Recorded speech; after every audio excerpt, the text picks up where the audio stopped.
It's an interesting perspective. Basically, things are changing, and people have always waited till things are perfect. That happens, you're never going to end up getting married, and the economy getting worse, and a lot of other issues are contributing factors to, I think, these shifting attitudes. But joining me today is Dr. Grace Vuoto. She is the founder and the executive director of the Edmund Burke Institute. It's a Washington-based think tank.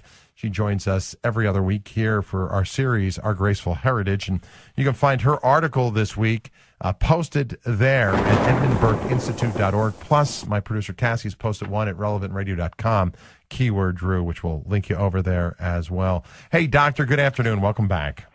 Hello, Drew. Thank you for having me on. I thought Brian St. Paul's perspective was pretty interesting, where people...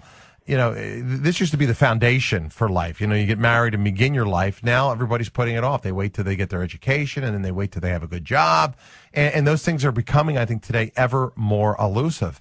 That's one of the, underlying elements that has helped to erode the attitudes towards marriage as being something relevant today, along with a litany of other things I pointed out, cohabitation and contraception and a whole litany of other things. Your thoughts on it?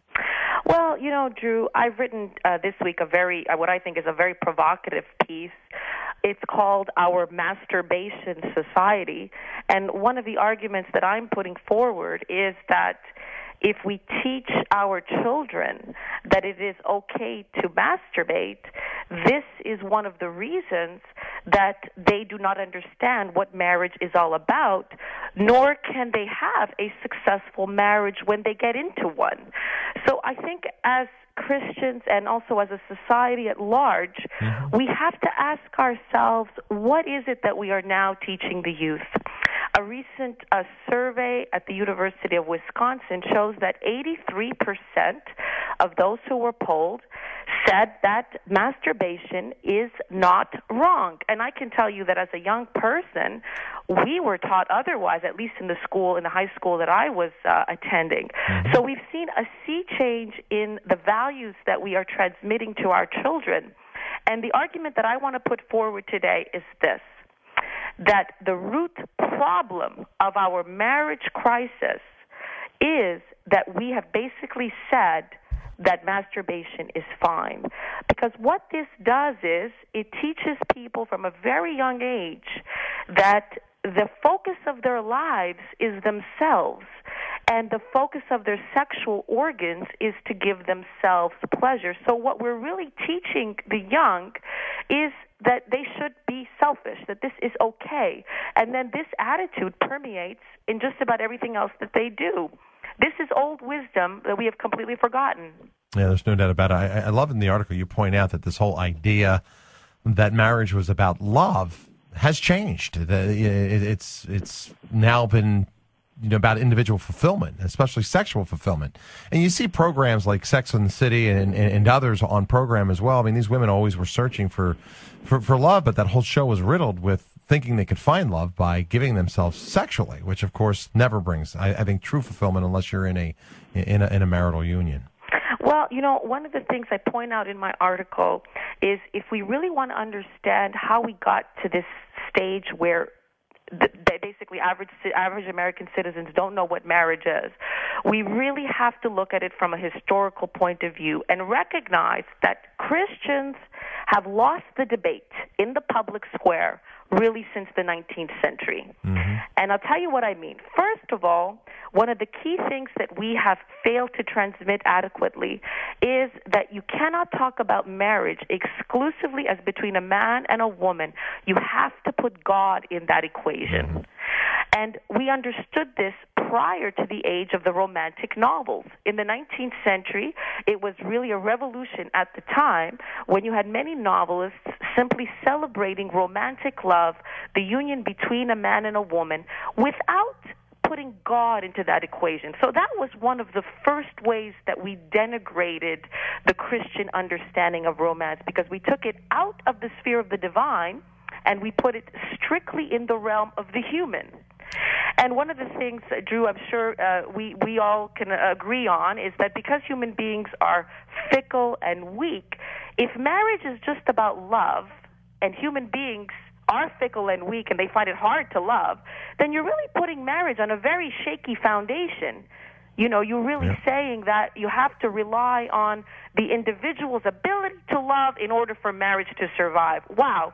Right there and then, as early as the 19th century, by failing to emphasize that God has to be part of marriage, we put marriage on a very shaky road. That's such a great point, because there is a grace that comes through that sacrament that helps many couples survive the travails of life and the many difficulties that will face them. That's a great point. So you see this really happening, the erosion of attitudes beginning in the late 19th century? In the early 19th century, and then they were accelerated in the late 19th century. You had the modernist movement, and what the modernists said is this. They said, the goal of life is to have fulfilling personal relationships. Now, previously, the goal of life was understood as A, your individual salvation, right, and B, to have relationships that were socially worthy. So what the modernists did was they took the concept of marriage and they deconstructed it from any link to being socially useful. And that was another major chink in the armor of what marriage is supposed to be. Well, my guest today is Dr. Grace Voto. When we come back, we'll take a continued look at marriage today and why 40% of Americans believe it is obsolete. Is that number continuing to trend up? And if so, how do we change it? Our conversation continues right after your news. Stay with me.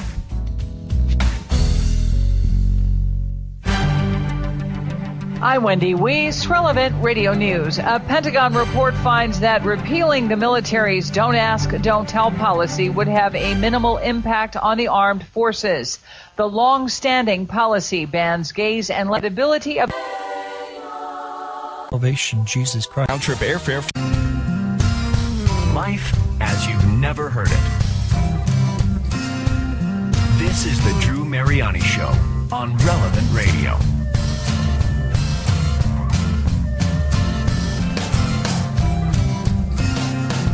All right, welcome back. 25 minutes before the hour. I'll open the phones for you this hour. If you want to join us, you can dial in toll free at 877-ROAM 777. Taking a look at a very interesting poll. There's been a lot of writing done on this recently, and I think rightly so. Pew Research came out. They did a study that found almost 40%, about 39% of Americans found that marriage, in their opinions, becoming obsolete. And America still, of course, has the highest rates in the Western world. But this is still a very alarming study, folks. So the root cause of this marriage meltdown has created a very unique society. My guest today, Dr. Grace Voto, has written an article called Our Masturbation Society. It's posted at the EdmundBurkeInstitute.org. You'll find it there. And she joins us today to share her perspective on why she sees such shifting attitudes and what we can do to ultimately maybe make that change. And Doctor, maybe we can pick it up there, because I know, when you go back, the sexual revolution had a lot to do with this, the advent of contraception as well. But you also believe, and you point out in your article, that this Freudian type of ideology began to infect popular thought as well, and that has really helped to shift and change attitudes as well. That's correct. So the 19th century romantics took God out of the equation of marriage. Then the modernists took the idea of marriage being socially useful out of the equation. And then the Freudians, basically by the 1920s, they perpetuated the idea that sexual fulfillment was essential to good health. So for centuries, we had the notion that good health required sexual restraint and self-control.